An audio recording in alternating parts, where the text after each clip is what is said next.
नमस्कार। आज कविता पुओ चलीगला गाँ छाड़िकी।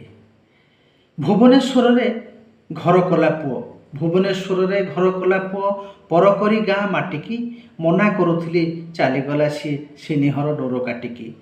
गाँ स्कुले पढ़ा हेउनाही, गाँ स्कुले पढ़ा हेउनाही बोहू कहूथिला देखई, सेइथिपाई कि डीएवी रे नाती ना देइछंती लेखेई। भड़ा घरे बेसी खरच बोलिकी जागा किणी घर करिले, भूलीगले गाँ निज बाप माँ आसवा ना न धरिले। आमे बुढ़ाबुढ़ी पढ़िछु एठारे, आमे बुढ़ाबुढ़ी पढ़िछु एठारे, हेले मन तांको पाखरे भारी इच्छा हुए, भारी इच्छा हुए गाँ बुलिबाकू नातिकी धरिकी काखरे। सेई सुख बोधे भगवान आम कपाଳରେ लेखि नाहांती। गला जन्मर फल कि मनीष एई जन्मरे पाआंती।